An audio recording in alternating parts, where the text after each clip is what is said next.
Consideremos la forma de derivada que tomamos antes. Recuerden que hicimos la derivada de x, era aproximadamente f en x más epsilon menos f en x sobre epsilon, asumiendo que epsilon es pequeño.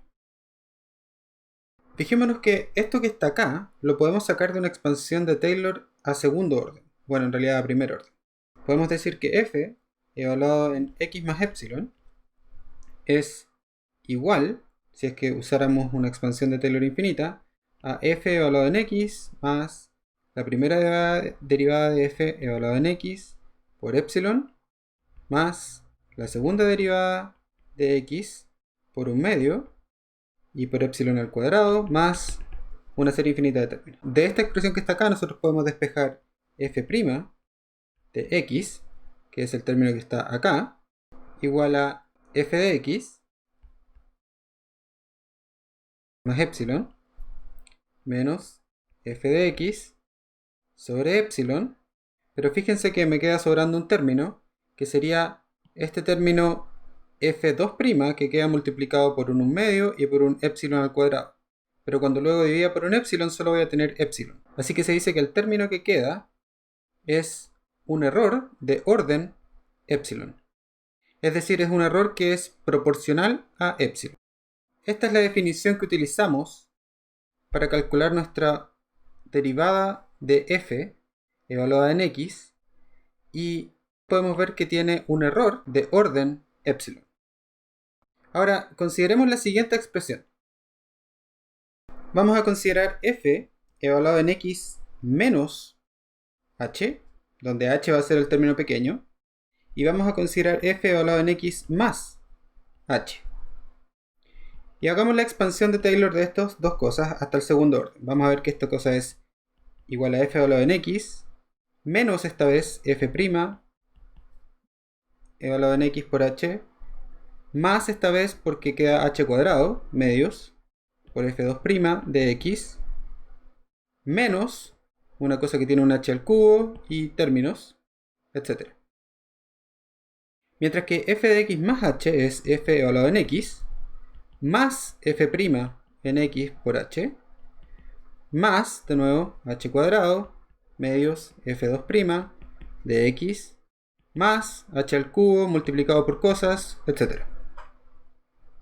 Si ahora nosotros hacemos la diferencia y tomamos f en x más h menos f en x menos h, con lo que nos encontramos es que estos dos términos se eliminan, mientras que estos dos términos se suman, y nuevamente estos dos términos se eliminan. Entonces, con lo que nos quedamos es con un 2 veces h por f' de x, más el siguiente término que sobrevive, que son los términos de orden h al cubo.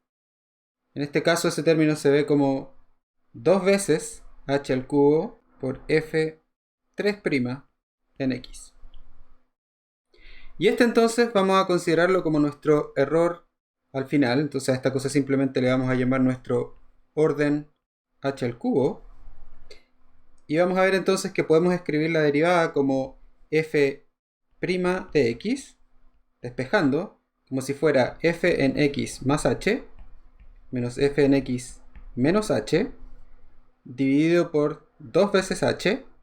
En realidad esta definición no es nada sorprendente, pero lo bueno es que de todo esto podemos despejar que nuestro error es de orden h al cuadrado esta vez. Porque recuerden que tuvimos que dividir por nuestro término h. Así que uno de estos desapareció. Este pequeño cambio que hicimos entonces en la derivada nos permite una definición que tiene errores asociados que se achican con el cuadrado de h o de epsilon según lo estemos usando. Recuerden que en el caso anterior esto era con epsilon lineal y por lo tanto si achicábamos h a la mitad, el error se achicaba a la mitad.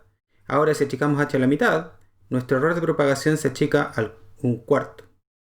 Esto es una ganancia tremenda en términos de la precisión del cálculo y se logró con un cambio en el algoritmo. Y esa es una lección que vamos a ver repetida un montón de veces. Un cambio en el algoritmo muchas veces permite obtener una mucha mejor precisión. No siempre es gratis como en este caso, y eso lo vamos a ver más adelante. Veamos cómo se ve esto cuando lo implementamos en Python. Entonces vamos a tomar nuestra definición anterior de la derivada, derivada del seno con respecto a x, recuerden que era seno en 1 más epsilon menos seno en 1 dividido por epsilon. Esa era la versión original. Y ahora vamos a aplicar nuestra nueva versión mejorada. Entonces vamos a tener la versión de derivada del seno con respecto a x mejorada. Va a ser igual a seno en 1 más epsilon menos seno en 1 menos epsilon dividido por 2 veces epsilon.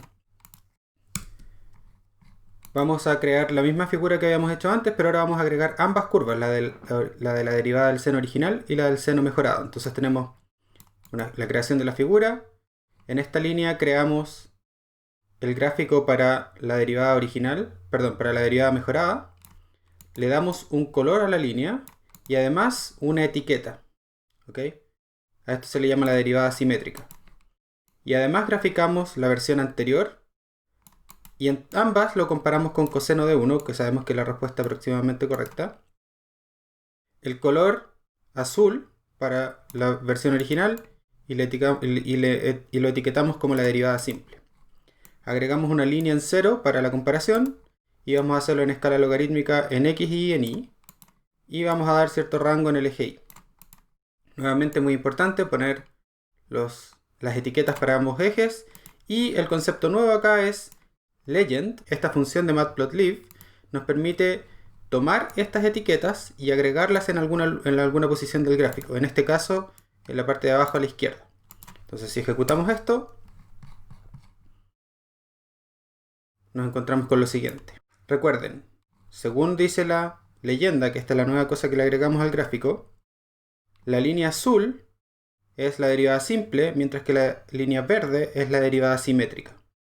Y como podemos ver, para un mismo tamaño de epsilon, en este caso por ejemplo 10 a la menos 2, la derivada simétrica se acerca más a 0 que la derivada simple. Por lo tanto, es una mejor estimación de la derivada. Y esa derivada se mantiene siendo mejor durante muchos órdenes de magnitud, hasta que eventualmente empieza a sufrir los mismos problemas que sufre la derivada simple. Debido a los errores numéricos, empieza a aumentar su imprecisión. Y eventualmente se vuelven casi iguales porque son ambas igualmente imprecisas. Pero en este rango, donde epsilon todavía no es tan pequeño, es 10 a la menos 5, la derivada simétrica es varios órdenes de magnitud mejor que la derivada simple. Entonces acá podemos ver claramente que la precisión del algoritmo para un epsilon dado es mejor en el caso de la derivada simétrica, tal y cual lo decía nuestro algoritmo. Al mejorar el tamaño de epsilon, esta cosa cae cuadráticamente, mientras que esta otra cosa cae linealmente. Una pregunta que dejo para ustedes es, ¿qué pasaría si hubiésemos utilizado números de mayor precisión? ¿Qué pasa si en vez de usar float tipo 64, hubiésemos utilizado float tipo 128, por ejemplo, con 128 bits, que tienen mayor precisión? Es decir, el cálculo del 1 más epsilon y después seno de 1 más epsilon hubiese sido calculado con mayor precisión. ¿Qué es lo que esperan que ocurra con, en particular, este lugar donde la derivada empieza a empeorar? Eso se los dejo de pregunta para ustedes.